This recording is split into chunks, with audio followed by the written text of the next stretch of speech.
All right. So I think I'm live now. Looks like RG Homestead's in here. Good evening. I'm used to saying good morning. It's usually Wednesdays at 9, and we got Hendrickson Family Farm. Good evening to you. Afternoon, evening. We'll wait for a few more people to jump in here, and then I'll pull up Steel with Bushwacker Mountain Co. TV here in just a minute. Pull them up, and we're going to kind of do a meet and greet with them and see what it's all about. So, hello, Hendrickson Family Farm. We're doing good. I seen you in another live earlier today. Hey, Jerusha, over at Gossmania. Missouri Outlaw Randy. Hello. So, what we'll do is, I guess I'll just go ahead and pull up the man of the hour here now. So, we got a few people in here, and I'm sure they'll show up again. So we're going to go ahead and get him up and do some visiting. There he is. How's it going? Can you hear me all right with this? How are you guys? Doing great. It's been a beautiful day here. Yeah. I got a little setup here in the basement. You know, stay away from the fiance. I don't bother her. She doesn't bother me, kind of thing. That works. It works. Absolutely. It's been a time trying to get with you guys. You guys are kind of scattered all over the U.S. here, so yeah, it's I do a lot of the YouTube side of things, so I'm the one normally commenting, whether it's in live chats or on people's videos. So it's nice to be able to, for some people to probably see who's behind the Bushwacker on the YouTube side of things. But yeah, exactly. You don't know who you're talking to, so yeah. We have 7 main guys, so you know we get a lot of different videos out there. So it does get confusing for some people, but it's starting to work out well. 7 guys now, then, huh? Not 6. Yeah. Well, we have 6 of the co-owners, and then we have a guy named Cason Brown. He's part of he's head of the enlisted program that we just started. Okay. So he's like the seventh guy in. Okay. So I kind of saw a deal on your enlisted thing earlier. I was actually watching I think it was your episode there earlier of shooting the shit or whatever it was. And you had mentioned something about the enlisted deal. So what is that? It's a way for whether it's, new content creators or guys that's been out there for a long time. We're just trying to help build the outdoors community. It doesn't necessarily have to be just with hunting. You know, it can be fishing, pretty much anything outdoors is what we like doing here at Bushwacker. So it's kind of a way for us to meet some other outdoorsmen and for guys that maybe want to get their name or brand out there a little farther than what, if they're having problems getting their name out there, we're trying to help with that as well. It's just kind of a way for us to meet more people, honestly. That's why I love this YouTube community here, is meeting a lot of you guys, putting names to faces, watching all your guys' videos. It's kind of a way for us to give back to some of these guys that have been watching our videos consistently, or just want to get to know us, I guess. Yeah, for sure. No, this community has definitely been one that's encouraging. It's helpful, and everybody's always willing to help somebody out. I've seen you guys when I first started watching you guys and saw you guys come into a few of the chats and stuff. You're in a lot of the Homestead channel chats, and that was pretty cool to see. And then you guys were somewhere around, I don't know, there's like 200 subscribers or something, but y'all are growing like crazy. So I think you're up to like 450 or 460 now, somewhere in there. Yeah, right around there. It's the past couple of weeks, it's really starting to grow. But YouTube, knock on wood, the past couple of days hasn't gone through and done the purge how they do with everyone's channel. It was like last week we got over 400, and then the next morning woke up and it was back down to like 350 just in one night. So it's like I try not paying attention to that stuff anymore, just because YouTube does whatever they do on their side. Yep. It's easy to lose 20, 30 subscribers overnight pretty easy. So absolutely. We experienced that a couple of times with our channel also. But so you've got which you're in Ohio, right? Yes. Okay. And is there there's not another guy in Ohio, or is there? Yeah, there is. Actually, he's a good buddy of mine and my coworker, Alex. So him and I do a lot of stuff together. Okay. It's us two, and then Austin. He's over in Utah. He's the owner. He's the guy that pretty much started this. Okay. And then Kaysen, that the enlisted coordinator, he's over there as well. I think they're in the same city, if I'm not wrong. Okay. Okay. There, so they get to go out on hunts together and stuff as well. And then our guy that does all the cooking and hot sauce, he's in Illinois. Okay. And then the two guys that we just brought on, that when we just bought the rights to Anchor Point Productions, they had their own. It was just the two of them, Ty and Nate. They're over on the East Coast. Ty's in Massachusetts and Nate's in Rhode Island. Okay. So we're kind of, I guess we're kind of from one end to the other. I would say, yeah, all over the place. Now, do you guys ever get together and go hunt together, or is it pretty much just kind of hunting where you're at locally, or? Well, we most certainly want to try doing that. But it's definitely costly. So hopefully one day we'll all be able to get together. And I really want Ryan Shannon, our don't forget the sauce guy. I would love to eat some of his food because he sends us pictures all the time. He just sent us one about an hour ago, and I can't remember exactly what it was. I was just mad he sent us the picture because it looked so good. But I do that to Chuck and Belinda, to Chuck over at Life with Belinda and Chuck all the time. We'll send him pictures of my food that we're eating and stuff. Yeah, it's definitely hard seeing it when you don't have it here at home for that day. I'm cooking steak tonight just because I believe he's cooking steak, so I had to go out and make sure we had some. That's better than what we're having. We're having leftovers tonight, so there's nothing wrong with that. Yeah. So, have you ever been out west hunting then, or do you just mainly around Ohio there? Or? Yeah, I've only hunted in Ohio. Okay. Stay close to home. I actually live in the Northwest Ohio now, and I'm from Southeast, so that's about the farthest I've gone. Not too much of a difference there, but I really want to get out west and do an elk hunt.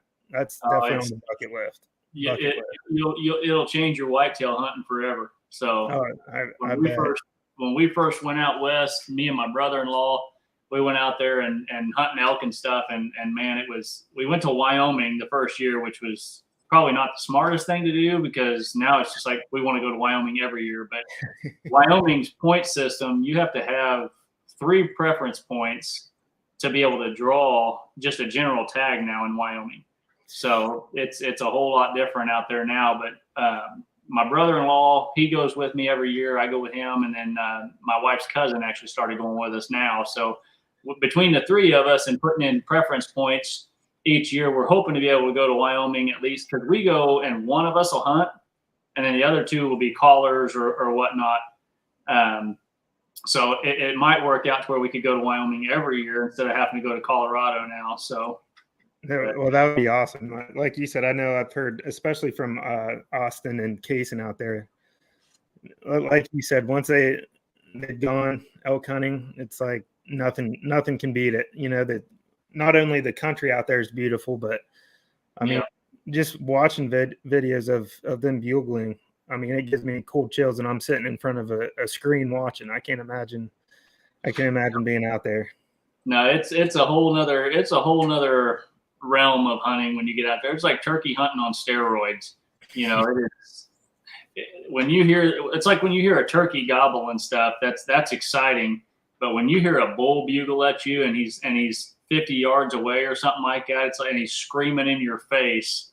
It's just adds a whole nother element to hunting. So it's crazy. So yeah, see, now I'm gonna be dreaming about it tonight. I appreciate it, man. Colorado's not too terribly expensive to go out to. I mean, if you're wall tenting it or something like that, or just tent camping and stuff, a guy could actually probably get out there tagging all for, $1,200 or so. And it's really not too bad. But some of the other states, they can get up there a little bit. Wyoming's prices went up. Colorado's prices went up a little bit. Montana's up there. They're all. Utah's not bad though. Utah's pretty. Yeah, that's what those guys said. I'm sure the first time I go, it'll probably be out with those guys because they know the way. That way, you don't have to try getting a guide, or I'll have my own personal guide if I go with them. And they said, I can't remember exactly how much they said a tag was. Obviously, there's a lot more expense than just the tag, but it's not as bad, nearly as bad as. It probably cost you more in gas getting out there than it would the tag itself anymore. So isn't that the sad truth? Utah's tags, we looked at it a little while back before we started going to Colorado. We were kind of looking between the two, and Utah's tags, I want to say, were around $450, somewhere in there, $470, something like that at the time. That was a few years ago, but them and Idaho were probably some of the least expensive ones to go to. But man, Wyoming, you can't beat Wyoming, obviously, unless you're going to Arizona or something. But right. That's a whole nother animal on its own too. Yeah. I want to get out west so bad. I'm going to make it happen here in the next couple of years. I just got to talk it into existence. Yeah. Hendrickson Family Farms says New Mexico's nice, and then RG Homestead says that it's fun to see them there in northern Arizona, so they get to see elk all the time. So I'm jealous. We've got elk in Missouri, but the season is very few will get a tag here. They just opened the season up in Missouri a year or two ago, so really? It's very, very late. Huh. That's interesting. So y'all just need to get some out there in Ohio too, and then you can hunt them right there. Yeah, I wish we had them out here. Nothing will surprise me anymore. Maybe one day I'll wake up and hopefully I see one just walking through my backyard. Yeah, no kidding. That'd be all right. Looks like Cody over at Hog Beer showed up. He had a customer that was coming in, so he was hoping he could make the live. So it looks like he got in here. Nice seeing you, Cody. We got Amanda with Bare Bones Living. So what all do you guys have on your agenda this year? I know you guys are doing a lot of turkey hunting right now. I've seen some of the guys hunting turkey out in the mountains and stuff. That'd be a trip. So it's hard enough trying to hunt them around here in flatlands and stuff, let alone in the mountains where you can't hardly see them. So So pretty much all of us, besides Ryan, the guy that cooks, he doesn't really do a whole lot of hunting, at least right now. We're trying to change that sometime soon. But I know Austin and Kaysen are out west turkey hunting. I don't believe they've gotten anything yet, but their season starts a little later than ours. I believe they're just in the first, maybe second week now. Okay. So they're still getting into it. Alex and myself, we've gone a few times here in Ohio, a couple different spots. It's been a weird season for us in Ohio. I've said this a few times, but I don't know. I know the population's gone down in the past couple years, so that could be one of the issues. But we went hunting in the Ohio Valley, which is, they have turkey everywhere. You drive down the road, you see them on the side of the highway when you're getting into the Ohio Valley. Going down the back roads, you see them just walking everywhere. Oh, we hit the woods first thing, started hearing some, and it sounded like they were coming within 200, 300 yards of Alex and I. And then all of a sudden he just stopped responding to the calls, just didn't make another peep. Wow. And it was like he must have been down in this bowl, and now there's a lot of green growing here in Ohio, so you couldn't see where he was. We could just hear him, and it just wasn't. I don't know. We haven't had good luck here in Ohio, but two of our guys, Ty and Nate, over on the East Coast, they've had a lot of luck. Ty's gotten now two. He's gone with a buddy, and him and his buddy have both gotten one 2 different times. Okay. He's also gone solo and got one, and I believe Nate and a couple guys he's been hunting with have got a few on the ground too. So they've had a lot better luck than Alex and I here in Ohio. So at least someone's getting some on the ground. Chuck must not have been elk hunting before because he says that turkey hunting got to be the most fun type of hunting that he's ever done. So to me, it probably was too before I elk hunted. And I didn't turkey hunt much, but man, when they get to gobbling and stuff, it's just a fun experience when they're gobbling right there in front of you at 20 yards and stuff and strutting. But the elk and stuff is completely, like I said, it's completely different, and it's just the scenery and everything to me, being out there in the mountains and stuff, and that kind of scenery when you're at 10,000 feet and you got lakes and you can just see forever. It's just it's a whole nother deal. So yeah, see, I've always been a big whitetail guy myself, and I just recently, this is like the second year of turkey hunting for me, so it's definitely different. Still, we all say this too. None of us are like expert hunters for anything, so we don't. That's another thing, a lot of these hunting channels, especially that you see on YouTube and TV, it's like every time you turn their channel on, they're getting a kill. But that's not how it is. All of us that go hunting understand that, it'd be awesome if every time you went out, you dropped something on the ground, but that's just part of hunting is going out there, failing, learning. And that's something we're trying to get across on our channel as well. We videotape everything we do out there. And like I said, Alex and I have gone out a few times this year, nothing to really show for it besides us being out there in the outdoors. But it beats being down here in the basement, so it's always nice getting out. But anyhow, being on the big whitetail hunting guy, turkey hunting is definitely different, and it brings a whole different challenge. So it's been fun. Yeah, chasing them and stuff. It's different than just sitting in a tree stand and waiting on a deer to walk by and stuff. Chasing turkeys is a lot of fun. So absolutely, couldn't agree more. But so, are you going on any hunts this year? Are you hunting just in Ohio this year? Are you trying to plan anything out of state? Are any of the other guys coming out of state? Or right now, for myself, I probably won't be going too far. I'm actually getting married in the fall, so that's a whole different ball game in regards to money and how some of my time is going to be spent this year. But I do believe the guys on the East Coast, they make it around to Rhode Island, Massachusetts. They hit a lot of the different states, towards them. So I know they'll definitely be hitting more than just one state. Okay. And then, so I don't think I'll get outside of Ohio this year for whitetail, but as we keep growing this thing and as time goes on, I'm sure next fall I'll try going somewhere outside of Ohio. Okay. For whitetail, Iowa would be a bucket list state to go to, but anymore that's hard to get a tag for that, so I'd have to start working on that real soon if I want to get out there in the next 5 years, probably. So you could always go to Texas if you're not looking for meat. I mean, if you're just looking for horns, you could always go hunt Texas down there around where Cody's at and stuff, but deer are too small to amount to any meat down there. So yeah,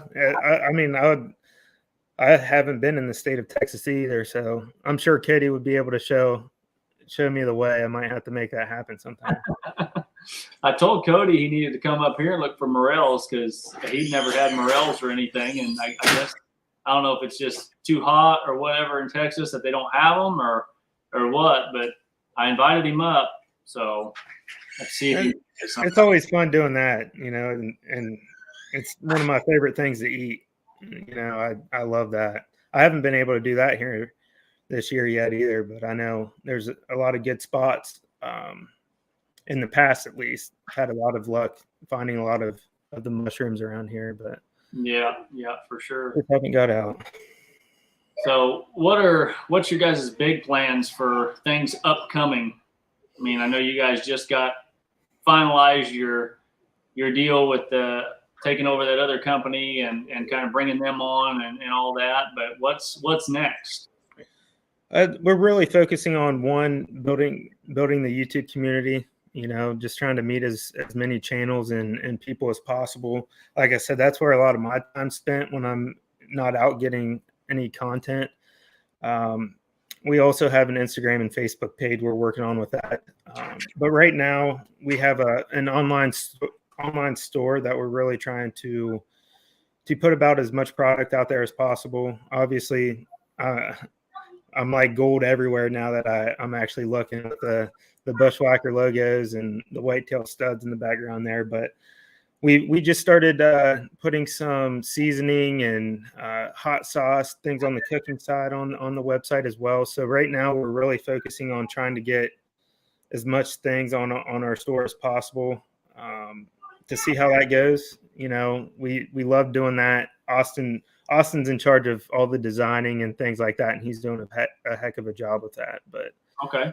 it's nice having a lot of us, whether a few might be out hunting, getting some content, while a few of us are doing some work internally.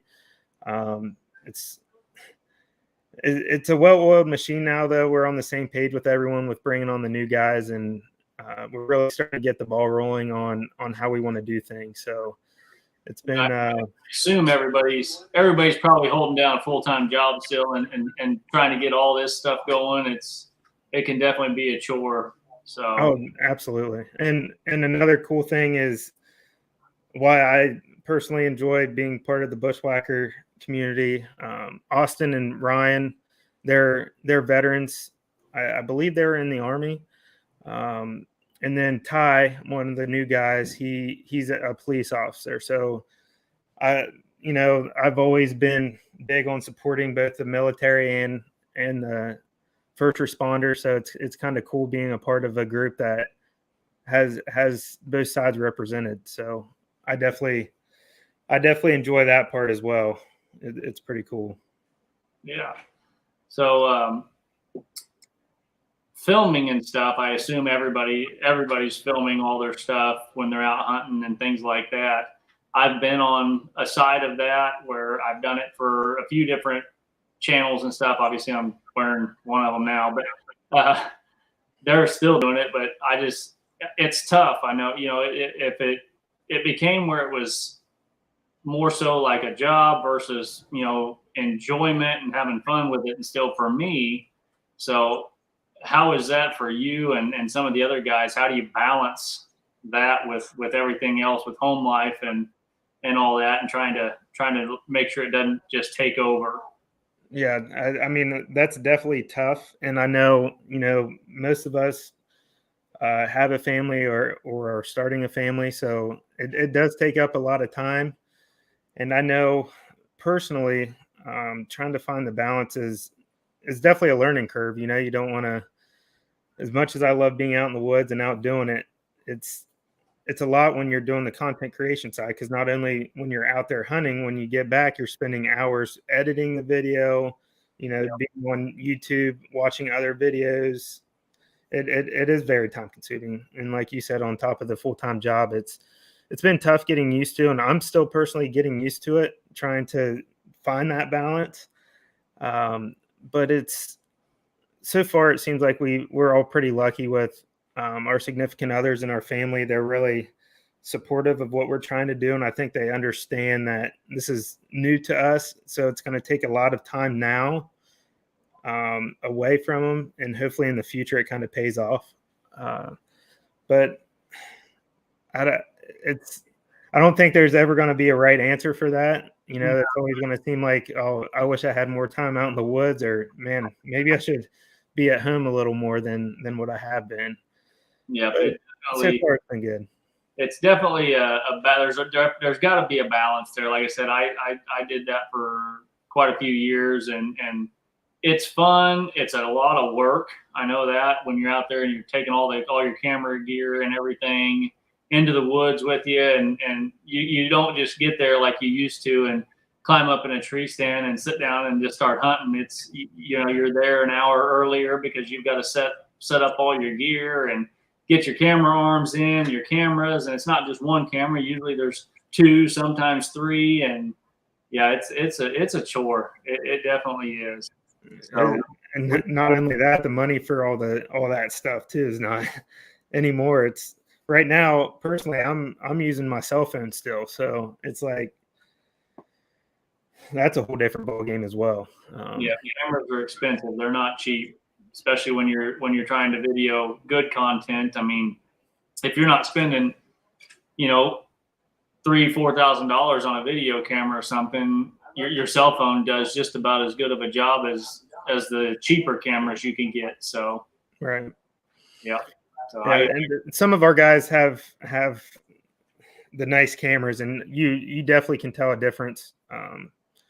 Tell a difference with it. So that's something I'm working towards, is getting all that stuff. But when I was looking at them, just like, we might have to take out a loan for some of this stuff. yeah, a lot of that stuff you're going to be buying cheaper to buy it secondhand. So absolutely.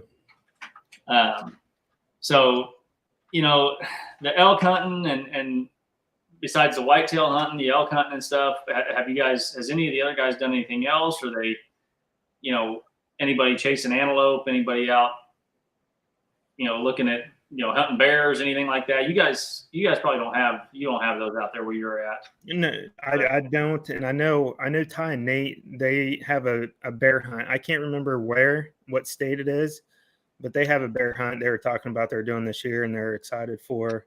And then Austin and Kaysen out west, they do a lot of mule deer hunting. So they're also going to be chasing after those this year. Okay. Other than that, you know, I think that's about it, at least for this year. And then Alex and I will be doing some fishing, especially this summer. But I don't know about the other guys. I know that out west they do some trout fishing. Okay. Out in the mountains there. But I watched one of those videos earlier and watched a couple of the guys. I think they were out scouting for elk or something, and ended up catching some trout in the stream there. So yeah, and I know they've done that more than once now. After they did that, they got hooked to. That's where they get their dinner from now. So at Life with Blenda and Chuck, he says, how many of you are there filming and hunting? So for the main team, not including the enlisted guys, like I said, the enlisted guys, they have their own YouTube channel, social media pages. We're just there we'll post a video of theirs every now and then. So right now we have 10 of those guys, which Cody Hog Deer, he's one of the enlisted guys where, you know, he has his own 10% code to the store, but then also, you know, his channel's awesome. I love watching his stuff, and we'll be putting some of his videos on ours once it's worth it for him, because right now his channel's doing awesome. But Cody's been blowing up too, and I can throw the link up here in a little bit. We'll let Cody jump on and visit too with you. So yeah, maybe he has some questions for you. No, yeah. So anyhow, there's 7 of us right now that are doing the filming and hunting mainly for the channel, and 10 enlisted guys. So normally for Alex and I, when we're hunting, obviously maybe one of us will be videotaping, the other guy, you know, will be doing a lot of the hunting, vice versa. And it's kind of cool because I know Nate and Ty, they do a lot of hunting on the East Coast together, so that they're there to take care of each other on that end. And Austin and Kaysen will be doing the same. So that makes sense when you've got somebody that can go with you to video, because self-filming is hard also. I've done that several times, and it's tough. It's hard to enjoy it when you're self-filming, because you're worried about, you know, everything, getting it. If you do have the animal within shooting distance, trying to get the camera where it's supposed to be without spooking it, then trying to get your bow or gun ready, it's definitely not easy, and it's pretty stressful, that's for sure. That was part of it that kind of made it more of a chore for me than enjoyable. Was I was doing a lot of self-filming and packing all my own stuff in and setting it all up. And a lot of times I didn't have the camera guy with me. So, you know, there was times where I couldn't shoot something because couldn't get it on camera. And it just, for me, it was like, you know, I think I'm just going to enjoy hunting. Yeah, no, it can take a lot of the joy out of it, you know. You get out there to kind of relax and get away from the real world, and then when you're self-filming, all the stresses there's pile up, it seems like, because you're stressed out about so many of those things. So John Bowman, are there only 2 guys from each state that make up your guys' company, or how did you pick and choose the guys? Uh, with the Utah guys, there's two of them. Then two of us Ohio guys, and then like I said, cooking guy. He's in Illinois, and then Ty, he's in Massachusetts, and then Rhode Island for Nate. So there are a few of us from the same state, but how we didn't really pick and choose. It just kind of happened, honestly, through social media. That's how Austin and I connected, through social media, because I had the Whitetail Studs brand going with Alex and I, and with social media, the power of that. He kind of reached out to us and started conversations about 5 or 6 months ago, Okay. and kind of told us what he was wanting to do, but he knew he couldn't do it by himself. And Alex and I have been wanting to kind of push our brand and content out there more, but we couldn't figure out how to do it. And when we put all of our minds together, it's just really kind of skyrocketed so far. We've been fortunate for that. And with Ty and Nate, that when they're the Anchor Point Productions, we were watching a lot of their videos. It's the same thing that I'm doing now in regards to going in and commenting on other people's videos. I came across these guys, and Austin actually found them on Instagram as well. And we started talking, and we just created that relationship, and it was just kind of natural. We both sides agreed to it. And now I think it's been 3 weeks now that we've acquired the rights to their old company, and here we are. So we're not really picking someone needs to be from this state or that state. If there's someone that has the same goals and mindset in regards to the outdoors, we most certainly will discuss who can come on the team. But with the enlisted guys, we want as many of the enlisted guys as possible. So it's just nice building that community and being able to watch those guys. And we're here to help them with the filming as well, not necessarily getting their brand out there, but we want to help them become better content creators as well if they need it. Yeah. No, that's definitely, it's not easy to pick and choose. I know the guy that is the founder of the Wildest Dreams TV, and it's hard having that position also, because you're trying to find guys that are going to dedicate time to filming and creating content and stuff for you.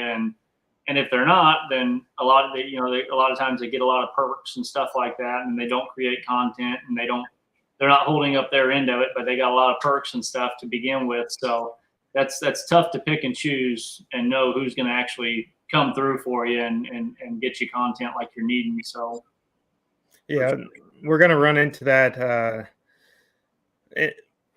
here in the future, because what we want to do is we have a commission side too, which is a step above the enlisted, which if Bushwacker were fortunate enough to end up making some money off this, we'd sponsor a few guys to help bring on some content if needed. But that's going to be a case by case basis as well, because like you said, you don't want to bring on someone and start paying them to not do anything, and so that'll be interesting for sure. Sponsors and stuff, or are you guys just more so pushing your own brand out there right now, or have you looked into sponsors? And well, actually, as of last week, we were sponsored by WTF Camo. They're a 1.5-year-old camo company. So they're on the up and come up as well. They kind of got delayed with the COVID situation. They were going to start in the beginning of 2020, and COVID kind of delayed that from happening a little bit. But so they're our first real sponsor, which is exciting. We love their stuff. Excited for all the guys to wear it. But other than that, that's the only sponsor we have. But like I said, that's brand new. That just happened less than a week ago. So okay, it's just kind of getting started on that end. Well, hopefully they'll be able, with all the COVID and everything like that going on, hopefully they'll be able to get you guys suited up before season starts. And yeah, I think they're definitely rolling now in regards to getting stuff out. They're actually doing it from their house right now. He boxes it up himself and sends it out personally. So I know it got to Ty and Nate pretty quick. So okay. And yeah, there's the website there. I see Jesse and Lisa. Thank you for sharing that. But that's their website. They have awesome stuff. It's very excited to be repping their stuff this year. So yeah, it's always nice when you can get some sponsors on board and kind of save on the budget a little bit if they're not, giving you free stuff or whatever to wear and things. At least it's discounted usually at a pretty significant rate for you guys at least. So yeah, it does help a lot. And especially with us being small, it's all nice representing another smaller company too. And if one day they do become like a real tree kind of company, it'd be cool to say that we're one of the first ones there. So they do have some big things coming once their brand name gets out there. I think a lot of people are going to like it. What it is, real quick, while we're on that subject, Whitetail Forensics is what the WTF stands for, not what I just about said. Anyhow, the owner and his son, they did a lot of research in regards to whitetail and their vision, and they determined, they're the red-green colorblind, the patterns they can see better than others. So right now it's whitetail specific, but come to find out, the mule deer, the elk, all their vision's the same. So you could wear this stuff and it will work out, not just with whitetail hunting. And our guys, Ty and Nate, have actually got their turkeys this year while wearing the WTF camo as well. So, so it seems to work for turkey as well, but it's a different look than all the normal camo colors and designs that you see, which is cool as well. Yeah. No, I know the elk hunting and stuff. Yeah, their eyes and stuff may not be that great, but you can't outrun their smell. Yeah, that's a whole different ball game. You've got to be able to play the thermals and everything, and it's a learning curve. When our first year that we went, we went to Wyoming, like I said, and we had a bad experience only because I had a friend at the time that had lived out in Wyoming, guided for an outfitter out there, and we were out around Laramie hunting at that time.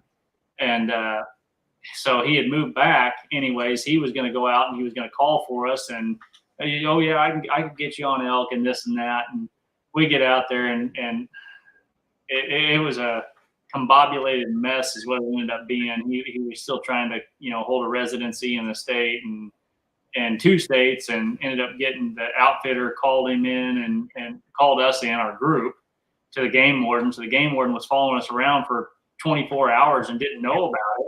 We didn't even know it. He was, they're out there. They'll sit up on top of the mountain and watch you and glass you, make sure you're not doing anything wrong, which we weren't.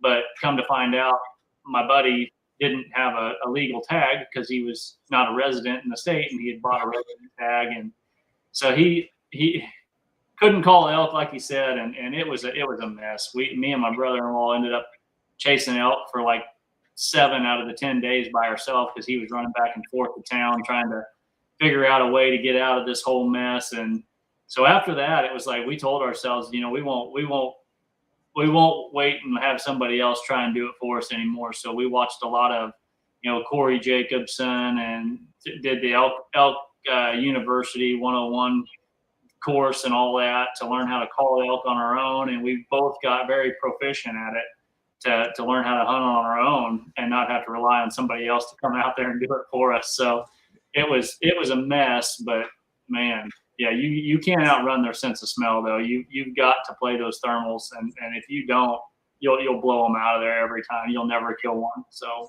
yeah, and especially when you get on these special trips, like you said, you only have a certain amount of days, so it's like you want to be extra careful when you're in a position to possibly kill one. It's like you mess it up, it could mess up your whole 7 to 10 day trip.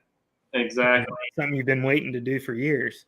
Yep. You wait on it, you try to train for it. Some people do. I don't get as much training in as I need to. So everybody says you got to be in elk shape to be able to go out there and do it. And I can tell you right now, I'm never in elk shape when I get out there.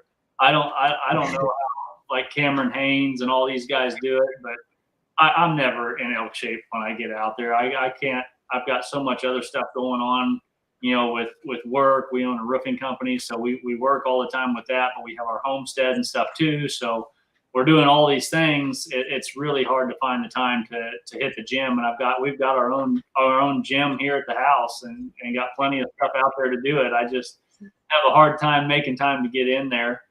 But I'm usually huffing and puffing a little bit more than you are, but we seem to get it done. So we've been pretty fortunate to be on elk every year. We haven't actually killed one. My brother-in-law shot one in what was it, 3 years ago, I think. Yeah, I think it was 3 years ago. We had a heck of a good time down there in Southwest Colorado where we were at hunting, and we were all over elk every day, and called in several for him, and ended up shooting one on day 5. And man, we tracked that thing all day long, trailed it 2 miles, a little over 2 miles, and finally ran out of blood and just grid searched the whole place. He actually ran into a couple of, right after he shot it, I called in a couple local Colorado boys. They were coming to the bugles and stuff, and ended up calling them up the mountain to us. So and actually they came up there and helped us look for a couple hours. That was their last day of hunting too. So they actually, it was nice to see some locals that still, weren't just all butthurt because there was out-of-staters out there hunting on their mountain and stuff in their area. They actually spent a couple, 3 hours on the mountain with us that day looking, trying to find that elk. So it was a good time. So, but yeah, we've been fortunate to be on elk every year. So last year, unfortunately, I was unable to go. I ended up getting COVID about 2 weeks before the trip came up, and man, I got sicker than a dog. I tried to wait it out, and it just didn't work. I ended up having to go to the doctor and stuff, the hospital after about 15 days of waiting it out, and got a bunch of medication and stuff that they had to put me on. I ended up with blood clots in my leg, my lungs. So it was pretty rough. Yeah. Could you imagine if you had tried going out there, and then all that? They told me if I would have went, the doctor, she told me I would have probably died. So having the blood clots in my lungs, she said if one of them would have, or my legs even, she said if something would have dislodged and went and blocked my heart or something, she says you at that elevation, it would have been over probably. So I'm thankful that I didn't go, but it was tough not being out there with them because the other 2 guys, that my brother-in-law and my wife's cousin, they did go still. So it was tough being home, but I was able to visit with them, talk to them on the phone every night, and see how things were going. So able to stay in touch, but yeah, that's tough. To do anymore. That's probably the one hunt that I actually look forward to each year is going out west. So I bet so. So John Bowman says, how did you get into hunting, and who's your favorite YouTuber to watch? Well, you mentioned Cam Haynes, so I'll kind of start on who's my favorite hunter to watch. He's definitely one of them. Just seeing what he does on a daily basis. I know he doesn't really post much YouTube content anymore. It's all on his Instagram. But he shows every day that he's running like a marathon every single day, and he works out. He has a full-time job. He shoots his bow every day, and it's hard to dislike him. So he's definitely one of my favorite guys to kind of get the motivation and learn a lot from him, and I do like the group. They're called Midwest Whitetails. It kind of relates to more towards the whitetail on the side of the country for me personally. And they have a lot of good hunters that I've kind of felt connected to with watching them throughout the last couple of years.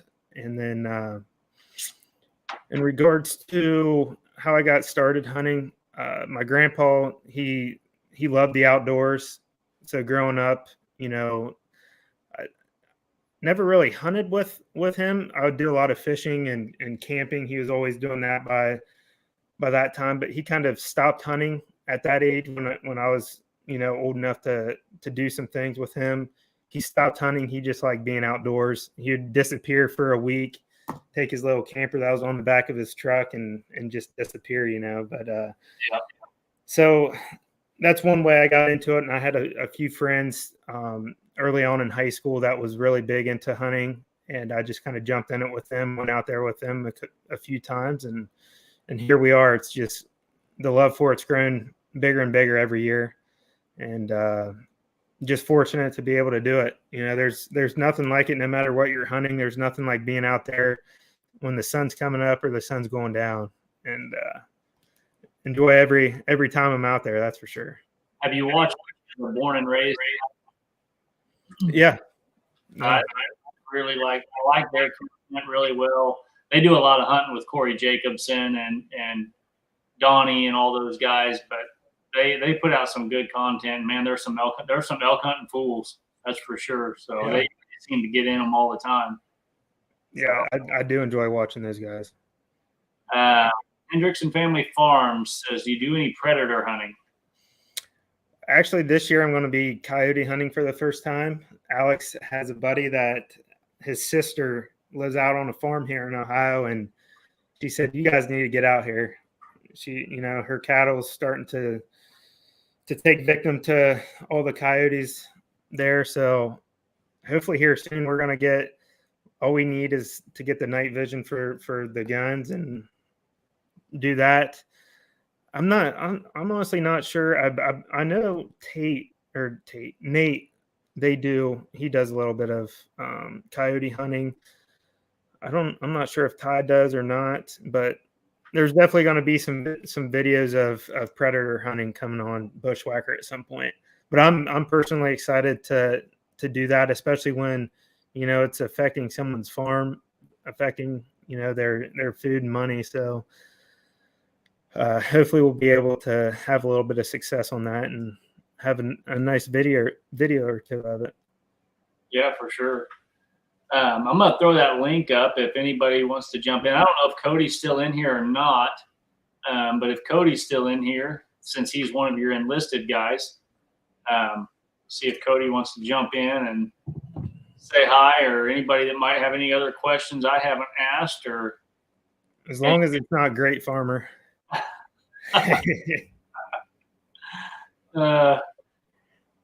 He's in here. Old Shane's in here. He's coming.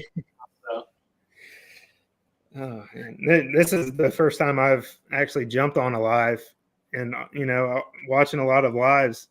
I've been wanting to jump on when people have their panels open, but I'm at work from like 10, 11 hours a day during the week, Monday through Friday, and when a lot of people are doing it, I'm at work, so I can't do it. So I'm glad we're able to make this work, because I do enjoy talking. I probably talk a little too much sometimes, but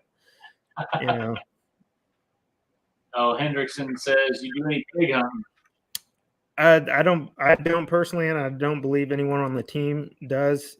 But I do know Cody does, and I love watching his hunt. So hog hunting is pretty fun, and it's pretty inexpensive. So we try to go we usually go every January. I got some buddies that I used to go to church with and stuff that we try to go down to Oklahoma each year and down at Hog Wild Ranch down there. And it's a fun time, good people, and always a ton of hogs. So I was going to ask, because I don't know a whole lot about hog hunting. Is Oklahoma considered like one of the best states to go for that, or? Oklahoma's a pretty good place to go. Texas is a good state to go for hogs. We have some hogs in Missouri, but we don't have a lot. So I would say Oklahoma, parts of Arkansas, probably. You got some pretty good hog hunting down around Arkansas, and then Texas has got some good hog hunting down there too. So yeah, I think that'd be a good time. That's something else that I would like to do. Maybe I can get with Cody, and that's something I could go to Texas for that we don't have around here. hogs down there on their place. That's for sure. Looks like it. Holy. So did you start Whitetail Studs? John Bowman says, did you start Whitetail Studs by yourself? How did you get it started? Sorry for the questions, just trying to get my own content up and started. Okay. So Whitetail Studs, a buddy of mine from back home, he's not part of the Bushwacker community, but him and I, he was one of the guys that got me into hunting. So we were always out there together and just started taking a few videos. You know, when you're watching YouTube, especially when you're younger, you're like, oh, I want to start a YouTube channel, you know. And he's a very good artist, and he just came up with, he pretty much hand drew what the Whitetail Stud logo is, and I couldn't even tell you exactly how the name came up. I think we were honestly in a blind hunting one evening, and it was so miserable. It was close to 100 degrees. It was so humid. There's mosquitoes all in our blind. Just not the best hunt at all. So we were sitting there just kind of talking, and I can't remember how I got studs, but pretty much it came out of my mouth when we were having a discussion, and he looked at me and he's like, dude, we could definitely make that as, you know, like a YouTube name or a content creation name. And he, like I said, he hand drew that. So it was kind of just two guys just talking about it. Kind of happened. The YouTube blew up a little bit. We didn't post a whole lot, and somehow it just kind of got known. And now just moved everything over to the Bushwacker side, and we're using our, you know, that brand as the Whitetail specific side to Bushwacker. So it kind of worked out perfectly. Okay. To be able to do that, because with Whitetail Studs on our account, we weren't just hunting whitetail either. You know, we started into turkey hunting and fishing. So now it kind of makes a lot more sense to be able to post on the Bushwacker side on the Instagram and Facebook, compared to putting a bunch of turkey hunting and fishing and stuff on a Whitetail Studs account. So yeah, for sure. So Hendrickson says there's plenty of hogs down there. You can kill them frequently. They're in Texas. So okay. Bobby sent the Bushwacker. When was Bobby must be in the chat here. Bobby, it's funny. I've been calling him Austin, but Bobby, for whatever reason, his social media name is Bobby Bushwacker. That's his undercover name. So that's Austin. That when you're talking to Bobby, he's the main guy that got Bushwacker started, pretty much. So okay. Hey, 12 Stones Ranch, thanks for jumping in. Oh, Shane there. Why you guys became the best for me? I'm not sure what. I don't know what that means. Say why, Shane. So I guess Coach must have left. So he ain't jumping in. I don't know where he went. He's probably spent too much time on YouTube this week. He needs to actually get to some of his taxidermy work. Yeah. So, well, if nobody wants to jump in, man, I just wanted to kind of visit with you. I'd seen you guys around quite a bit and stuff, and just wanted to push you, at least on our channel, what we could do and try and help you guys out.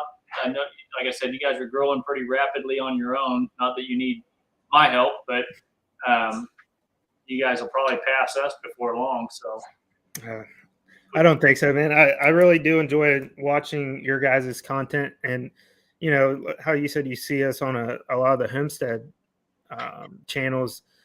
I want to get into learning as much as I can about that, because the way the world is, I mean, someday we might all have to be doing that, or you're going to be screwed. So I really enjoy watching your guys' channel, and enjoy watching you guys interview all these different content creators, the YouTube channels. It's awesome getting to know not only you guys, but everyone else you guys have on. I see my buddy Chris jumped in here. He posts a lot. He actually does a lot with the Whitetail Stud side of things as well. He's here in Ohio and he does some hunting. So he's one of my best friends, and he does a lot of hunting with us as well. But yeah, I really do enjoy watching your guys' content. I appreciate you having us on here, and hopefully we can do this again sometime. And I've been playing around. I want to start doing lives on the Bushwacker account just to be able to, have channels like yourself up, and I guess it could be part of shooting the shit content. Live streams for me, we tried our first live stream that we did, the first couple. It was like nobody showed up, and it felt really weird just sitting there talking to myself. But once we finally decided that we were going to try and do one, we waited a little bit. We announced it ahead of time. Talked with Chuck and Belinda. Chuck over there at their channel, he tried to offer us one of his Tuesday spots, and he'd do every other Tuesday. And I was like, I selfishly, like I say it every time, selfishly, I didn't want to do that because I enjoy watching Chuck's lives. So I went his spots. So we decided to do ours on Wednesday mornings at 9. And once we did, it was like the lives. I really enjoy doing the lives. Getting to pull people up on panel and just put a face with the name and really get to know everybody that way. This community's just been awesome. So we've met some people that are actually through here that aren't too far from us. Just seeing them in here and stuff, finding out where they're at. There's a lot of people that aren't all that far away from where we're at. Like Rebecca Davis, we got her in here. She's 2.5 hours from me. She's over around the Columbia area, I think. But she does a lot of stuff. She's got a channel. I don't know if she's got any content on it yet, but on her channel and stuff, she sends out hats and scarves and stuff to people all the time. I think Cody received one here recently, a hat from Rebecca, and he was all super excited to wear it. Fit his head great. So, but no, it's just been an awesome community to get into. When we first started getting into it, we were watching a lot of the larger channels and stuff like that. But once we started our own channel and stuff, and started meeting some of the channels that were significant size to ours and things like that, it's just a really tight knit community, and there's just a lot of super awesome people and really there just to help you out. So Chuck had us on his live. I think was the first time we were actually on a live stream. Chuck over there at Live with Blindy and Chuck, he pulled us up in his live and kind of did the same thing that we're doing here with you, and once we were on his, it kind of put a face with a name, and we did our live stream not too long after that, our first one, and it turned out really well. So I really enjoy it. To me, getting to sit here and visit back and forth with people, it's a little nicer than just doing a video and putting a video up to me. So I enjoy sitting here and conversing back and forth.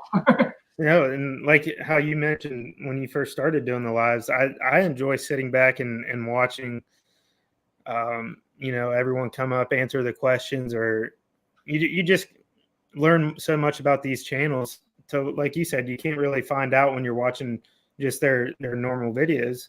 And I do enjoy watching the lives and just chatting in there. So it is kind of hard to, if I ever do have time, to jump on the panel, because I just enjoy sitting back and watching it. I'll have it on sometimes while I'm upstairs watching TV or with the fiance or anything, and I get hooked on the lives. That's for sure. It's hard to step away from them, but I might have to play around with it and see how it does, and meet some more people face to face, like you said, actually get to communicate, and not just over text or from comments on the videos. Absolutely.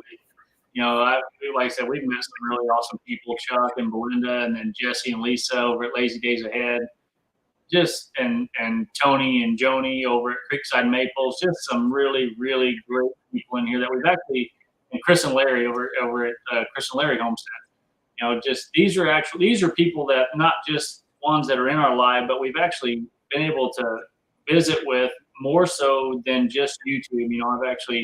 We've traded phone numbers. We've been in touch with them. I think Chris and Larry, they're making a trip up here in June from Arizona to Missouri.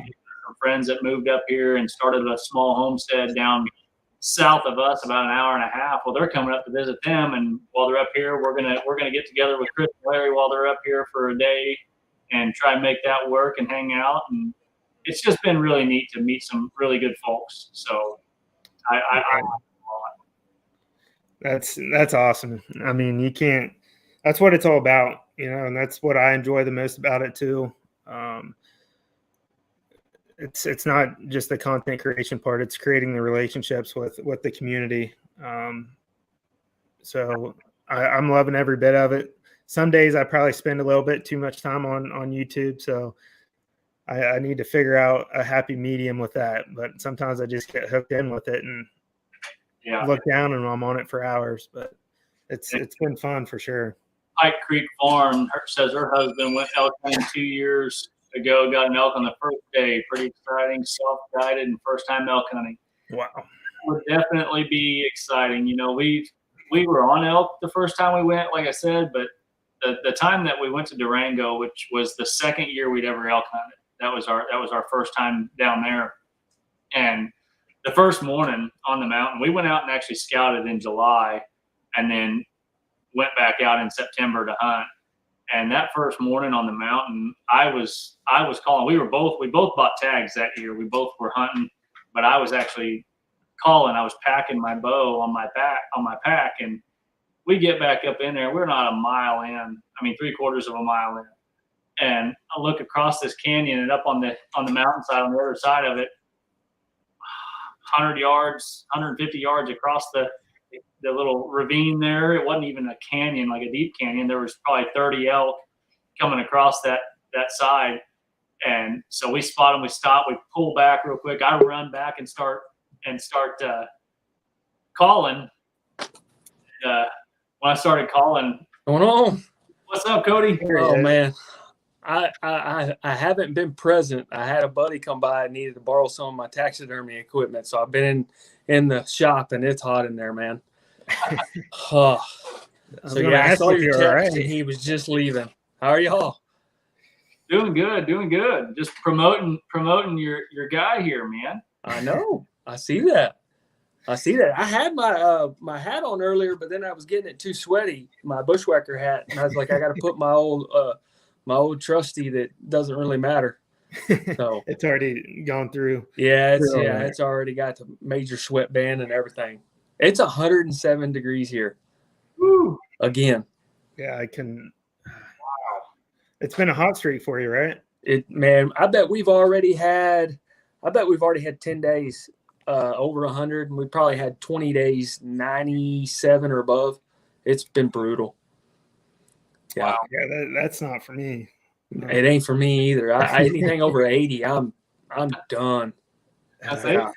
90s here, upper 80s, low 90s last few days here, and I'm not ready for all that yet. Yeah, oh yeah, and it's humid today too. I don't know how. We haven't had hardly any moisture, so I hate it that I've been missing. I was able to be in there for about 10 minutes, and then I was gone. So y'all go ahead and start over for me if you would. Yeah. Well, it's good you didn't hear us talking bad about you then. Yeah, no, not this time. Now give me a little while, maybe I'll go figure it out after it's over. Oh man. But yeah, I heard y'all talking to elk hunting. Oh yeah, we were I think it was Pike Creek Farm was saying how her husband went out first time hunting, first day, and killed one. And I was sitting there telling him that our second time out, the first morning on the mountain, we weren't on the mountain an hour, and we were about 3/4 of a mile to a mile in, and ended up on a herd of about 30 elk. And wow, I seen them. I started running. I take off running back behind me, and I told my brother-in-law to get set up. So he starts getting set up, takes his pack off and everything, and he's trying to get ready. Well, by the time I'm back here calling, the elk are already in front of him, and they're at the 5x5 bull was about 27 yards broadside with a dozen cows in front of him, and gosh, shot at him, and man, we were just all over him that morning. It was wow. We didn't end up killing one on that day, but that was the same trip. He ended up shooting one on day 5. There you go. Yeah, you were in an elk party is what we always called it. Or on day 5 though, that morning's when we shot it, and we ended up finding it. We looked for about 2 hours, and it was away so hard. I think he just got a lot of the shoulder. Yeah. And man, we looked for about 2 hours with a couple of local guys that we called in. Yes, yeah. Yeah. Oh, I always that's what I would fall for, somebody else bugling or something. But Yeah. Last time I went Colorado over the counter with a bow, I think it was the first or second evening, I heard one bugling and I could tell he was kind of heading my way. And I was like, all right, he's going to bugle one more time and I'm going to make my move. I wanted one more bugle. So there was a trailhead and I took off running. I said, I know exactly where I'm going. Well, I took off running, and next thing I know, 3 guys ran right out in front of me. And I was like, you got to be kidding me. Wow. Yeah, we saw a cow, all of us standing there. And I was like, oh, man. So, yeah, I've only been twice with a bow, and it's tough, man. Yeah. In Pagosa Springs. Yeah, we weren't far from it. We were down in Durango, so Durango. We were hour and a half south of Pagosa, but Pagosa is beautiful, man. If you've never been out there, it's a beautiful place. Is that Colorado? Yeah. Okay. Yeah. Southwest Colorado. Y'all heard of Montrose, Colorado? I hunted out there not last year, but the year before. We hunted out around Montrose area. We actually started in the Uncompahgre Wilderness area. Yep, Uncompahgre. Mm-hmm. Yep, that's where I've hunted. Yep, Unit 62, I believe. You know how brutal that area is then, because that's some rough country, man. We hiked the first day. We hiked in 5 miles. Yeah. Sleep in 8 inches of snow at the top of the mountain in our little tents, and then hiked back down the next day and went over towards Montrose and found another area, because if you'd have shot something in there, you'd had to have horses to get it out. Yeah. Yep. Brutal. Mm-hmm. Yep. Oh yeah, and it's a lot of work. I've helped tote out 2 elk. Now I didn't shoot them, but I helped tote out 2 bulls, like about 2.5 miles, and we were the mules. It's a lot of work. In 1 year, in 1 season, we did 2. So I've been there, man. What area do you hunt still whenever you've hunted out west? I personally haven't hunted out west yet. You haven't done it? Oh, okay. No. When I do, I imagine the first time is going to be with a few of the guys in Utah. Yeah. Because they got their spots. But yeah, I've never been, and that's kind of what we're talking about. It's definitely something I want to do in the next couple of years. Yeah. Just don't know exactly when, but it's definitely on the list to do. Right. I can't even imagine what it's like. It's a lot of work. Kind of like I made that comment earlier. I said you got to be in elk shape, and that's for real, man. You had to. It's a lie. It's a lie. It is, man. I was walking around the neighborhood. People probably thought I was crazy. I had a pack full of dumbbells and walking around, and then I'd be on the treadmill at an angle, walking and not leaning back, but actually on the angle. And I was glad I did it, But, if you're in shape, it's definitely going to be easier. Like I was telling Seal earlier, every time I've gone, I've tried. I'll do some training a few months before, try to get my my breathing and everything under control mainly. Yep. Oh yeah. Yeah. Well, yeah. You got to get used to your heart rate getting higher, and then you've got the elevation that you got to deal with, and I did better the second time I went when I was older than I did the first time, just because I trained like for about 3 months before I went. So, yeah, it's fun stuff though. Yep. Definitely a lot more work than deer hunting in the hunting area. Now I do a lot of stuff, background stuff, but yeah. Mm-hmm. Yeah, I definitely got to get out there. That's for sure. You'll want to move once you do. I bet. I can only imagine. Yeah, that's the thing. I want to get out there, but then I'll want to go all the time. Yeah. Yeah. Especially if you get one, you'll probably really want to. I haven't got one, so I didn't get hooked yet. I mean, I like it, but I haven't got hooked on it. But I've only gone with a bow, so. It just takes one bugle, Cody, and you're hooked. Oh yeah. No, I've been so close, and I could have shot some cows. And last hunt I went on, I had an elk bugle one evening. I always found a certain area, then I'd have to trek up the mountain. And I got to that spot, and an elk bugled, and I turned inside out. It scared me. And it started coming at me. And I was like, okay, well, if he goes to this trail right here, I've got a 25-yard shot, man. I mean, I'm like, no way I can miss. Well, he goes in behind me and wins me, and I'm stuck on rocks. I mean, literally stuck on rocks. There was nowhere I could go. And, yeah, it didn't work out. But, yeah, when they bugle, it is cool. Especially when they're close like that. You know, if you get them within, 100 yards and they're bugling, it's loud.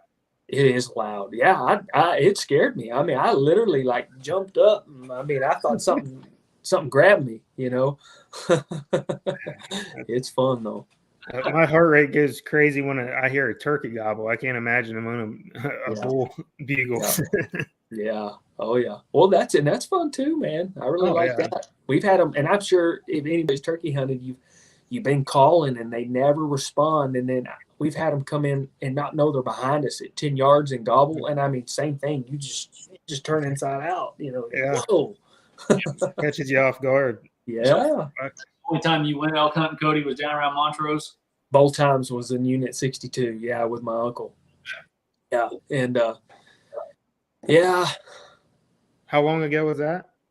The last time I went was about 6 years ago. And the first time I went was probably 15 years ago. And so that's the only 2 times I've been. And I could have shot cows both times, but I really wanted the bull. Yeah. So I ate the tag twice. When we go, it's a meat hunt usually. So we get an either sex tag and man, if it's a cow, bull for us, I would like to shoot a bull, but the tags are just too expensive for me to come home empty. It's a long trip. We go down by Durango when we go to Colorado usually, and it's a 14-hour drive, and then it's a 2-hour drive 9 miles up the mountain. Yeah. That's yes. So, hours to get to the top. But. Yep. I know. Well, talking about eating a tag, so that was the plan. Was like the last few days to hunt for anything. And it never worked out that way for me. I always end up not having the opportunity, late. So, Chris, that sounds like we all need to get together and go kill some elk. Yeah. I agree, Chris. I agree. We can make it happen. So that would be awesome. Oh yeah. Hey, Cody, that's one of my buddies that hunts. We hunt together here. So there you go. We've always talked about doing that together, but yeah. It takes a lot to get out there. That's for sure. It's a lot of planning, man. It really is. Yeah. We talked about it for a long time, and then finally we made it happen. And man, once we made it happen, it's been an every year occurrence now, minus the 1 year I couldn't go because obviously, like I said, I got sick with COVID. But we try to go every September. Yeah. Can now. Like this year, we're headed back to Durango this year. They changed the draw system in Durango, though. It used to be that tag down there in southwest Colorado. A lot of those units used to be either sex tag, so and over the counter. Now you have to put in for the draw, and it uses your points. It's a guaranteed tag, 100% guaranteed tag, but you have to put in for the draw for it, and you have to specify bull or cow. So not this past year, but the year before, when we went down by Montrose, it was an either sex tag. We went down there, never set foot on the ground or anything beforehand, and it was tough.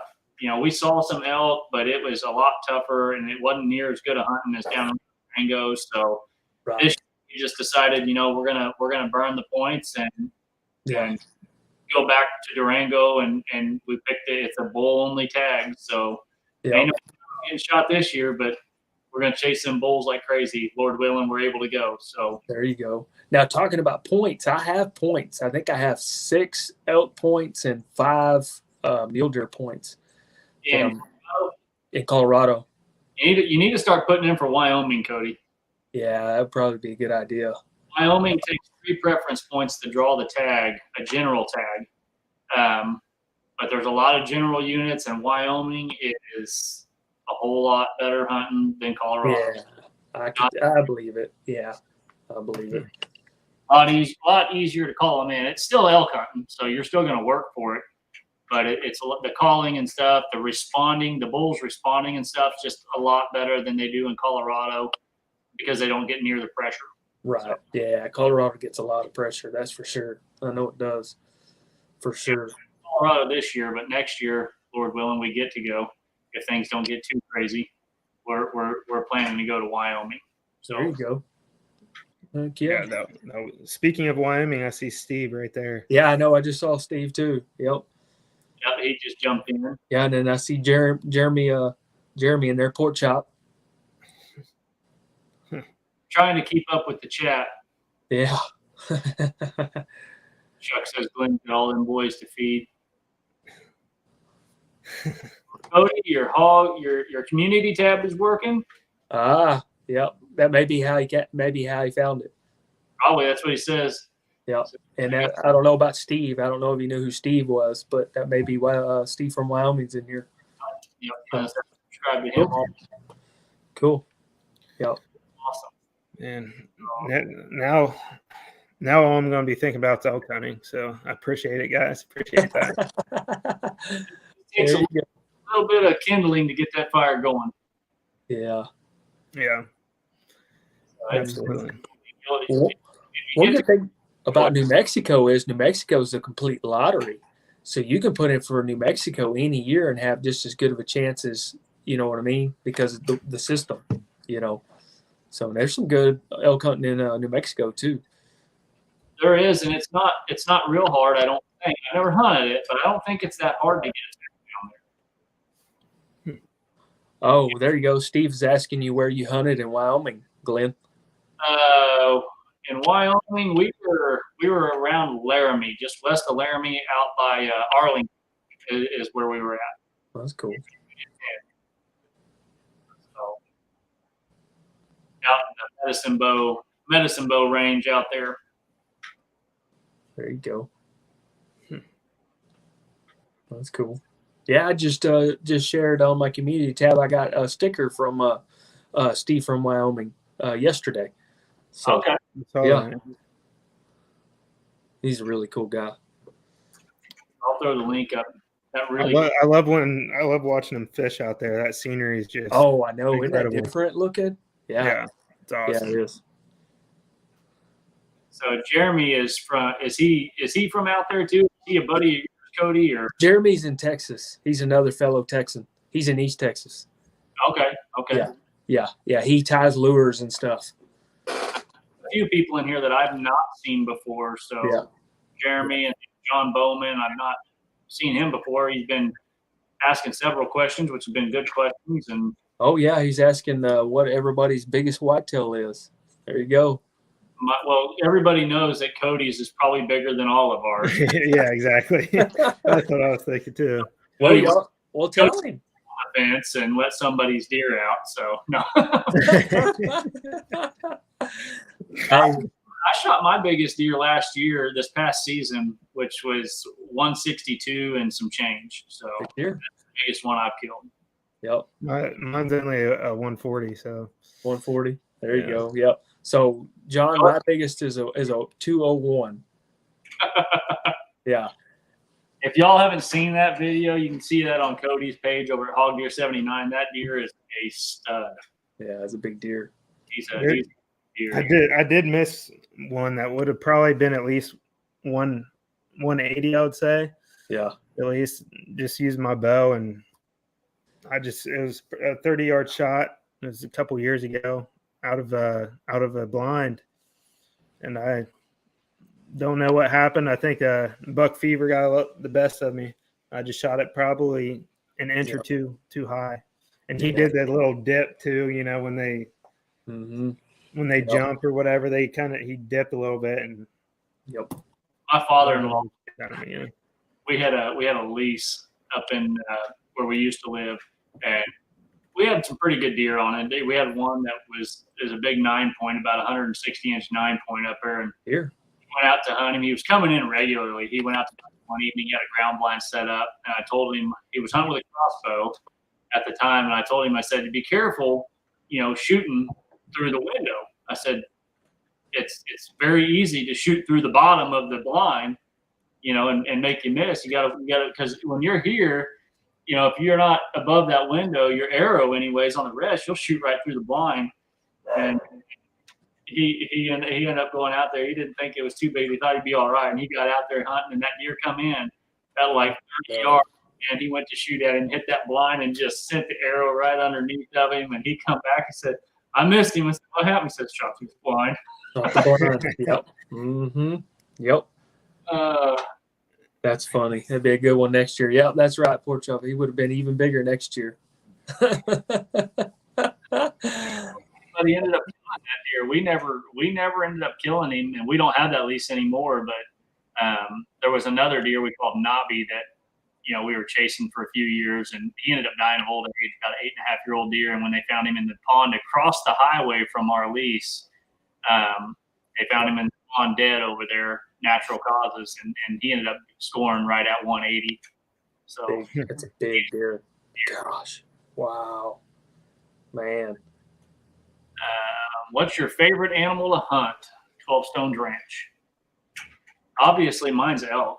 Whitetail were probably my second favorite, but elk is definitely my first anymore. So, yeah, mine's whitetail still, but like I said, I've only really hunted whitetail and turkey so far, so don't have a big option there.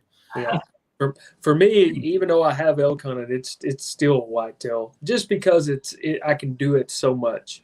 I can do it in not my backyard, but I can drive a short distance and hunt deer. But I hunt a lot of pigs and turkey too, but still deer for me. Yeah, pig hunting's fun. I enjoy it. It's like I said, it's something that's not too terribly expensive. We go down to Oklahoma, and it's about $500 to go down there, stay at the ranch and stuff for 2 days, and hunt hogs and just have a good time fellowshipping with friends and stuff, and good food, and it's good cheap fun. So yeah. We don't have to run around our property up here, so I don't just get to go out my back door and shoot them. You don't want them on your property. I'm telling you, it's a nuisance, man. I mean, I bet last year on one place I had to have shot at least 60, just me. Wow. I shot in one night. I shot 8 in one night all by myself, but I hunted all night long. So that just sounds like I need to come down here and hunt hogs with you and save some money then. Yeah. Probably do. Yeah. Uh-huh. Yeah. You don't we have can to trade. You have to have like Oklahoma, you have to have a feral hog hunting license, which is like $25 to go to Oklahoma, even on a ranch. In Texas, you used to have a regular hunting license. Now I know as a resident, you don't. Okay. I would have to check. I know used to you could get an exotic license in Texas a lot cheaper, and you can hunt pigs. I don't know how that works now that they've changed it. So you may not need one. I'd have to, like I said, I have to check. I've never had anybody come out of state to hunt one, so I wouldn't know. Most likely, you probably still have to have some kind of a hog license, at least some minimal. Yeah, well, it wouldn't be called a hog license. It would be called an exotic license. So I bet that would be the option, and it's probably not but like $70 or something. Okay. No, I don't think any of us have hunted moose. No. Wish. That's on my bucket list. That's probably one of my top ones is to go hunt Alaska. That would be one that I would love to go do it, but man, that would be one that I would almost have to go guided on something. Yeah. Because I don't want to pack that. I don't want to quarter a moose up and pack it out. I went to college with him, and he went and moved to Alaska, and he hunted out there and shot them and stuff. And we were actually planning a trip to go out and hunt them with him, and he was going to kind of put us in the right direction. But like he said, you shoot one, and if you were to shoot one, it'll take every bit of 4 days for 2 people to pack it out on your own. He said it's a big animal like that. They are. That's a lot of work. Yeah, they're massive. I saw Chris ask me about the feral pigs. Says, Cody, do you eat those feral hogs that you're hunting? I eat some of them, but we can't eat, as many as I kill. And every now and then I give some to people, but most of those end up coyote food, just because there's just so many. I mean, I this month in the last month I probably shot 4 or 5. You know. Oh wow. Yeah. Can you just shoot as many as you want on your place? Oh yeah. As many as you want. You can hunt them 24/7, 365. There's they basically any way you can get them going. Have you looked into like donating them or anything, Cody? Or are they allowed to be donated down there? You probably could, but the thing is that finding somebody that would be able to take care of them right away. You know, you got to remember it's 100 degrees here. Oh yeah. You know what I mean right now. So, you know, I mean that animal would have to be. It'd be a lot of work on my end to have to, gut it and then ice it down and then take it to somebody that would be willing to do it. You know. So now I know deer. You can definitely donate deer during deer season. You know, they have a Hunters for Hungry program. In Arkansas, the state paid me to kill hogs. She said we'd do 40 to 100 a night. Wow. Dang. Yeah. Yeah. They probably got thermal and stuff like that and probably a lot of land. Thermals and big corn piles and spotlights. Yeah. Yeah. Oh, wow. Shane says, come to Canada. You're all invited. There you go. Yeah. There's some big deer up in Canada. Yeah. They got big ones. Mm-hmm. Big body deer in Canada, man. They can get huge. So your buddy Chris says, pass on a 140 to 159 for the first day. Yeah, he was sending me videos and pictures because he's trying to get a YouTube video for the Whitetail Studs account. And okay. He's like, I think I'm gonna pass. I'm like, I don't know, man. You might regret it. He goes, no, we'll see. Literally the next time he was out there, he's like, man, I shouldn't have passed on that. He came first time he was out there. Chris didn't even have his bow all the way set up or anything up in his stand, and the biggest deer he saw all year last year on the first day, first light. Wow. Yeah, no, it's hard for me to, if I would shoot that deer on the last day, it's hard to pass him on the first.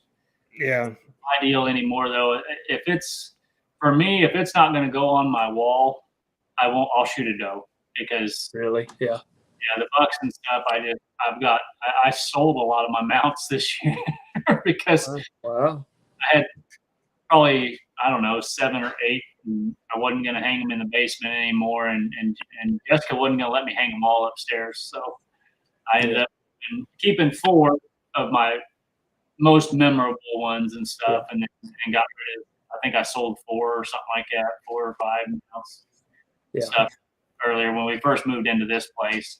But then I went and shot 162 incher, so now I've got another spot to put one. Yeah. Oh yeah. And y'all would. I have a ton of mounts because I've been doing taxidermy for 21 years. I bet I have 25 at least shoulder mounts. Okay. But I have a taxidermy shop. I mean, I probably got a dozen of them in there. And I have some hanging in some restaurants too. So. Wow. So Chris says he sent you the video, Steele. Yeah. I was out hunting. I think I was out hunting the same day he did that. I still remember it. Chuck, we'll see you later.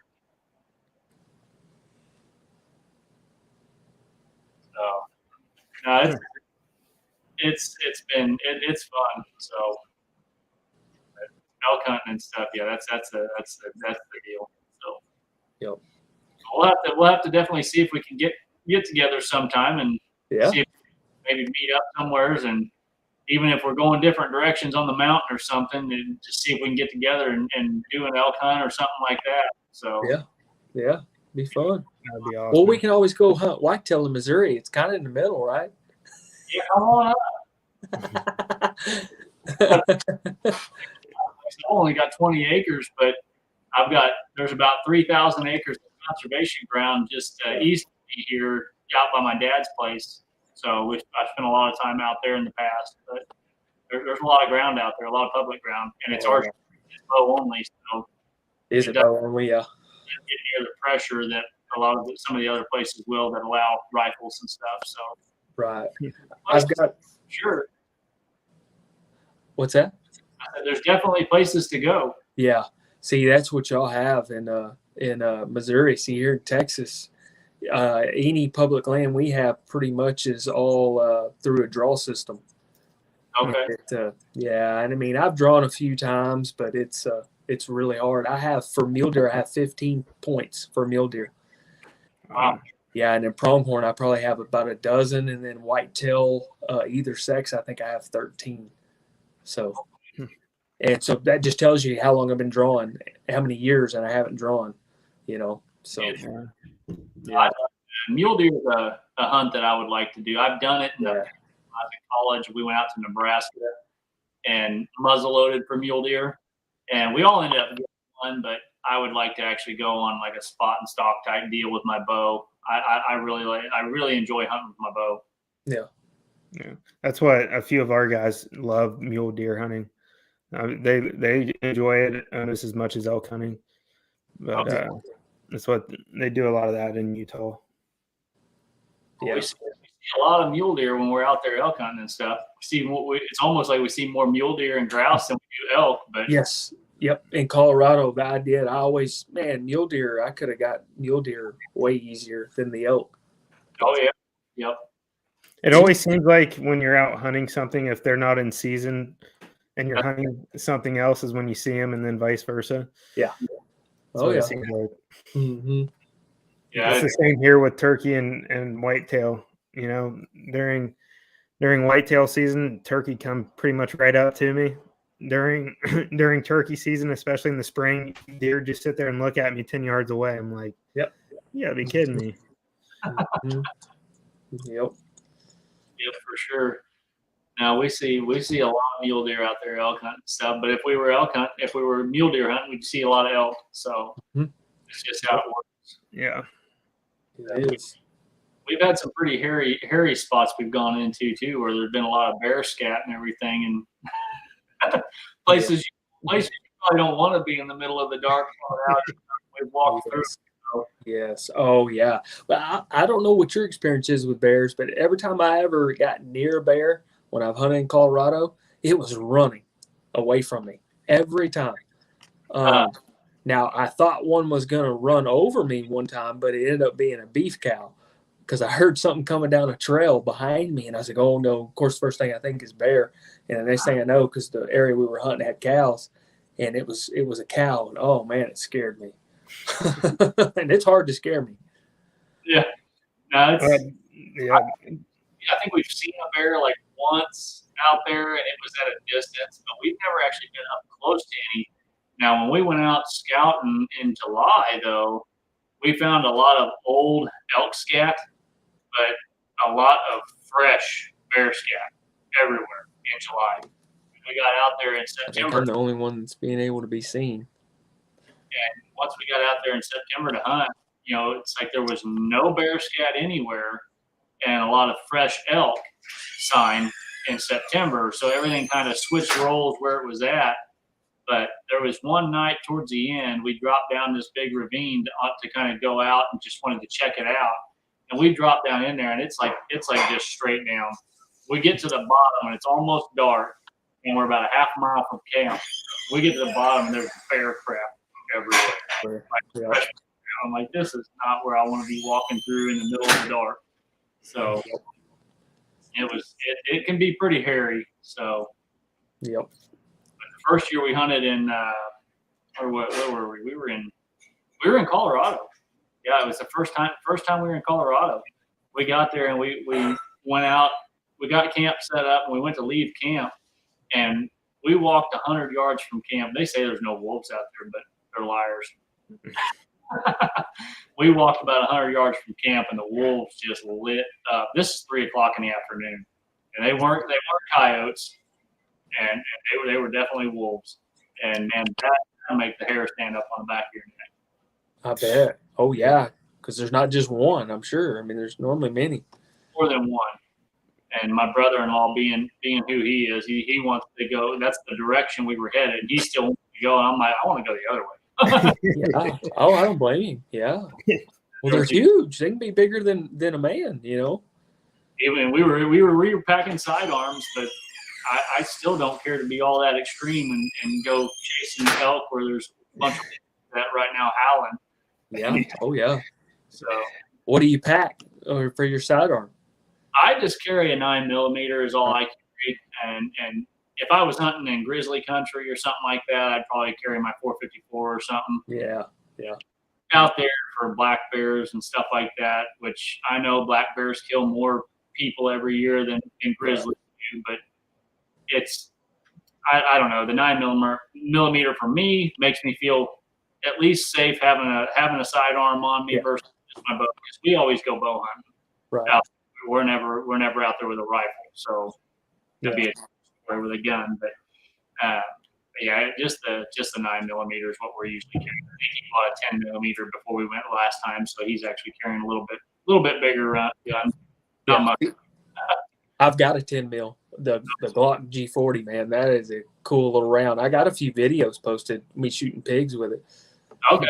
Yeah, it is a good round. It's probably, I forgot what Magnum it's similar to, but I mean it carries some pretty good energy. Okay. It's better than a 45, I'll tell you that. Yeah. Well, that's what he carries now is that 10 mil. So 10 mil. Just carry the 9mm. So I don't feel like buying another one when that one. Well, it's not going to. What's that? I just need a deterrent for me. Yeah. Well, and it's not going to do you any good if it's dragging you down. Because like my 10mm, it's a long slide. It's a big pistol. So it's nice to carry a 9 because I carry a 9 every day. If you see me, I've got it on, so it's no big deal. So, yeah, I hear you. Yeah, for black bear, it'd be fine. Yeah. Now, have you ever, when you go elk hunting, Cody, or when you did, do you camp up on the mountain? Do you waltz in it? Do you pack in and carry your food and everything with you? How do you do it? We would drive to the campsite and we would camp high because we were hunting there in September, and then we would hunt down in the canyons. So we would camp up, and then we would have to hike in about 2 miles to hunt every day.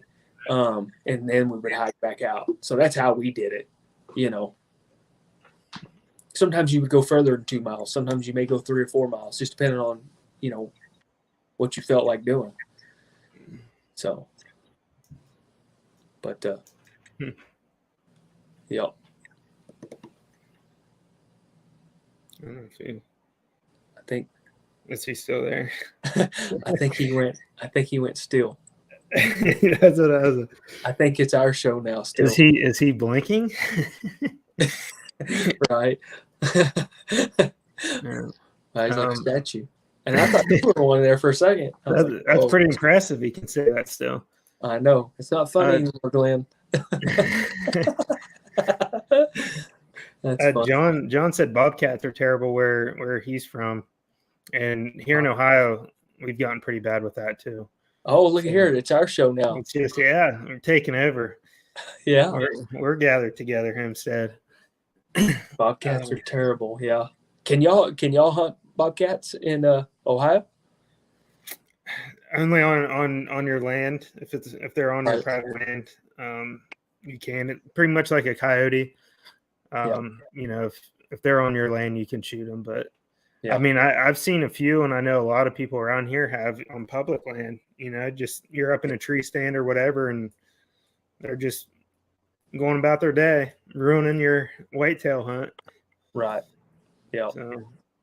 Yeah. Here in Texas, I mean, bobcats, coyotes, I mean, it's pretty much free game. If you've got a hunt license, you can hunt them, and there's no limits or anything. But that's Texas anyway. Yeah.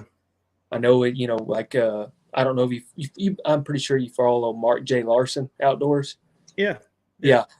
So he can only trap during a certain time frame too. So. Yeah. The trapping laws are pretty crazy too. Especially when it's on your private property, and if they're getting into the farm animals or your pets even, it's just, I think that's just stupid. I think if they're on your property, you should be able to do whatever you want. Yep, exactly. Yeah, I'm down to 10% battery myself. I mean, if we end this, does it end the live for him? Since I think it would. I don't know. I don't want it to be like running and Yeah. I've Before never just- been on one where the host fell off. So I don't know. I'm Oh, not sure. Yeah. Something must have, the internet had to cut out, or I feel Well, like you'd have got back on. He kept glitching. You know what I mean? They're Yeah. off and on, and then we all went away and then came back. So yeah. And see, Jess isn't even commenting in there. So it Yeah. makes me wonder if it dropped all the way for It them. probably did.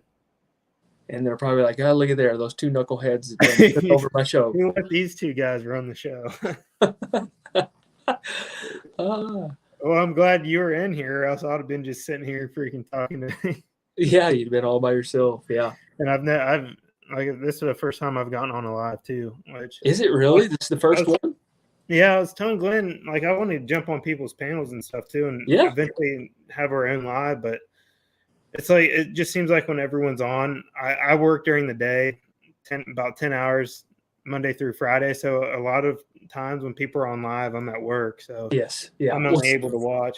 Yeah. See, I know I've had people say, well, you're always on live when I'm working. I was like, well, I'm on live when I'm working too, because I'm doing taxidermy, Right. but, it works out well for me because, I'm getting my hours and people are watching and learning because there's taxidermists. And then there's people like you that are just in there, interested, and then also marketing yourself, you know what I mean? So, and I've done pretty well during the middle of the day so Yeah, far. you're getting between 20 to 30 people at least, it seems like, which is awesome. Yeah, it's pretty It's good. really cool. Exactly. Oh man, great farmer. It didn't kick Shane out of here. Damn. I wanted him to get kicked out. But yeah, I definitely want to start doing some lives here on the Bushwacker account, and Yeah, you do. more so just to meet more people and just talk, like, Yeah. that's the only Absolutely. reason. I agree. Yeah, and now you've got enough people following you now that I think you'll do well. Because I think a lot of people know who you are now. Yeah. Like I said, the best part, and I'm sure I've heard you say it before too, the best part about this is just getting to know people and building the community. It's like, and I've caught myself spending way too much time sometimes, on it, but it's really cool to jump in your guys' lives. All right. Oh, there he is. Yeah. Sorry about that. My phone died on me, which had how do I make this big, babe? Yeah. My phone died, which I was on my hotspot, and I had to walk away, and I see you guys playing on my TV still, and I was like, well, at least they're still in there. Yeah. We didn't know. I think we were going to give it a few minutes and see what happened. Well, I lost myself is what happened. Yeah. So what did I miss? We were talking about Bushwacker doing some of their own lives. Okay, yeah. Here pretty soon, because he said this is the first live he's been on, so. Okay. Yeah, definitely. I was telling him, I think it's fun. I like it. I enjoy it better than just video and stuff and everything. And especially if you're looking for watch hours, especially this is where you get the watch hours. This is where you're gonna get them. Yep. Makes sense. You can put out some 20, 30-minute videos and stuff. And when you go and you look and see the average watch time might be 4 or 5 minutes on the average watch time, it's like, man, they're just you think you have a really good video, and then you see they only watch 5 minutes or something on an average. Yeah. That's why I try to keep a lot of my videos pretty short, just because it just seems like, like you said, 2, 3, 4, maybe 5 minutes most of the time. So yeah. Well, it's hard for me to plant my garden in 4 or 5 minutes. I hear you. Well, the hence why I do the quick tips. You know what I mean? That's why. Yep. And then they come, hopefully, because I'm getting a lot of taxidermy people now, and then they're coming into my lives. So, but it's pretty cool. For sure. Yeah, I would definitely encourage you to do more lives and stuff. The lives, you you can get your name out there quite a bit by jumping in other people's lives and things. But once you start doing your own, and people are jumping into yours and then pushing you out there and stuff and having their friends come over and check you out. It's just another way to get your branding out there a little bit better. Yeah. Well, and they see you like now, and they actually I think people get to feel like they know you a little bit better because it's on the fly, on a personal level. Yeah. And if you guys can get time worked out where you can get, 4 or 5 or all of you or whatever, you can pull up 6 or 8 people on panel at one time. You pull 6 just That'd with be the free cool. StreamYard, and then if you got the paid one, you can do 10. Okay. Yeah. We ended up paying for the StreamYard just because I went to do one of our lives, and for some reason it was saying it wouldn't work or something like that. So we ended up just paying for it real quick, which it's like, I think it's like $240 a year for the actual StreamYard if you pay for it. So we did that. So we actually have it paid for. So I guess I could do 10. But yeah, you could pull everybody up on panel and have the whole Bushwacker crew up on panel at one time and do it. That'd be cool. Everybody put a trying to find a time to get everyone on that would be the biggest issue. Yeah. Well, I mean, even if you could just get 2, 3 of y'all up, and then just being there chatting, and I mean, I guarantee you, y'all are gonna have some people come in. I think so. Yep, for sure. We'll try it out. See what happens. Like I said, I can talk, so I mean, either way, I can get on there. And let guys like me and Glenn know, and we'll like schedule it, and then we can help throw it out there on our tabs and stuff. Yeah. Yeah, for sure. I like it's nice having the community tab now. I don't know how many people actually see the stuff I put on my community tab. Some do, so. Well, just like today, I know for sure 2 guys came in there from mine. I mean, it's 2 people that came in here that wouldn't have otherwise, so, No, it's nice. And then you get other channels shouting you out. And if you're in a live and stuff too, it's on somebody else's live, if you're getting ready to go live or something, you can always throw a little deal in there or something. Most of them don't care that you give yourself a little plug in there. And a lot of times they'll give you a plug on their own, Yeah. Mm-hmm. Like Cody ran a live. What was it? That your pop-up live Wednesday. Yeah. Yep. At 11. So before mine was over, and during it, I gave Cody a couple shout outs, let everybody know he was going live right after. And a lot of them went over and watched Cody's live. I think he had 25, 26 people, something like that in there. Yeah. I think it peaked at 28. Okay. Yeah. That's a pretty good turnout. So pretty good turnout. Yeah. Yeah. I think I've hit 28, I think twice. Wow. So yeah. That's awesome. Yep. Which is honestly, that's a good amount of people. Well, I've been in some lives that had 100, and that's hard. It's hard to keep up with the chat, hard to be heard, hard for your questions to be heard. It's almost too many. I'm not saying it's, it's a disservice. You definitely need some moderators when you get, that many people in there and stuff, which I don't have that many people in mind. And I've got several moderators that we've made moderators, and they do an awesome job. Jesse and Lisa. Jesse, you can't keep up with Jesse. I mean, you just can't. Is it scratchy for me or everybody? What's that? Is it just scratchy for me, or is it scratchy for everybody? I hear that too. I hear the scratching. Here, let me go grab my charger. It may be my phone going dead. I'll be right back. Whoever rings the notification bell will be notified of your update. I'm not sure if it's Cody's phone or not. I don't know. Yeah, because I can hear it too. I don't know what it is. Yeah, I'm not sure. But I won't keep it running on. I know you got to get up early. I think you said you get up like 4 o'clock in the morning or something. So yeah, early days, but I'm used to it now. So okay, yeah. Well, I don't hear the scratching now. So maybe it must have been from Cody's.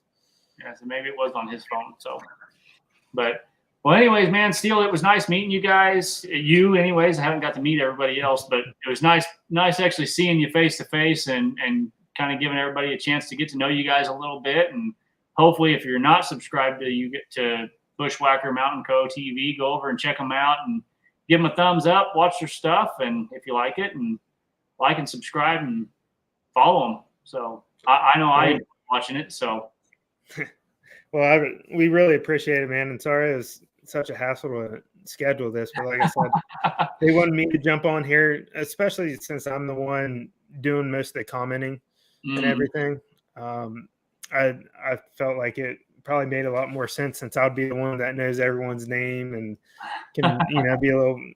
Some of those guys would probably jump on here and be like, I don't know who these guys are, just because they spend a lot more time on the content side of the stuff. But yeah, no, I really appreciate you getting me up here.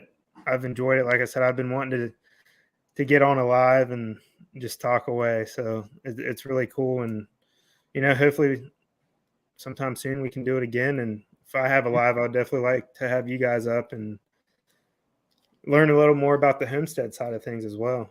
Yep, for sure. Just let us know when, and we're happy to do it. Or if you do a live, we can always jump on panel or something if you throw the links in there too. So it's always fun just to kind of do an open chat sometimes and just let whoever wants to jump up and visit and ask questions or whatever. So it's a good time. But, well, man, you have a good evening. Everybody in the chat, thanks for coming. You guys have a great evening, and we'll catch y'all next time. And I'll be looking for you guys' next upload. So yeah, I appreciate it, man. I'm sure we'll be talking to you soon. Yep, for sure. We'll see you.